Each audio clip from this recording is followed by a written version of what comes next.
वाचणं खूप सोपं, छातीवर हात ठेवून जय शिवराय बोलणं खूप सोपं, पण ज्या प्रक्रियेतून हे व्यक्तिमत्व घडलं आणि आज एवढ्या 400 वर्षानंतर देखील त्यांना मानाचा मुजरा करावासा वाटतोय, त्याची ही खरी पार्श्वभूमी आहे. दिवस जात होते, एकामागून एक वाईटच्या वाईट घटना जिजाऊंच्या कानावर पडत होत्या. शहाजी राजांनी बंडाळी केली विजापूरकरांच्या विरोधात, आणि मग काय झालं असेल? मुरार जगदेव नाव ऐकले ना इथे सर, त्याने काय केलं? पुण्यावर नांगर फिरवला, उद्ध्वस्त करून टाकलं सगळं पुणे. पुण्याच्या हृदयामध्ये पहार उडकली.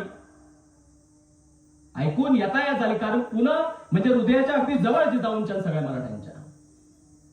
काही दिवस गेले, पुढची घटना की बाबा शहाजी राजांचे चुलत भाऊ खेळोजी भोसले यांच्या पत्नी नाशिकला गोदावरी काठी स्नानाला गेलेल्या असताना त्या महाबत खानाने पळवून नेली.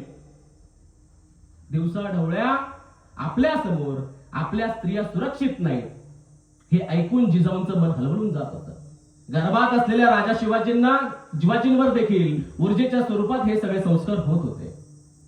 सगळ्यात वाईट घटना, लखुजी जाधव औरंगाबादेच्या सुलतानाच्या दरबारात, दौलताबादेच्या सुलतानाच्या दरबारात गेलेले असताना लखुजी जाधव जिजाऊंचे वडील आणि जिजाऊंचे तिन्ही भाऊ यांचा घात करून त्यांची कत्तल करण्यात आली. म्हणजे जिजाऊंचं जे माहेर होतं ते त्या ठिकाणी संपलं. आणि हा सगळा अट्टहास, हा सगळे दुःख, ह्या सगळ्या अनंत प्रकारच्या ज्या यातना होत्या त्या यातना मा जिजाऊ गर्भवती असताना सहन करत होत्या.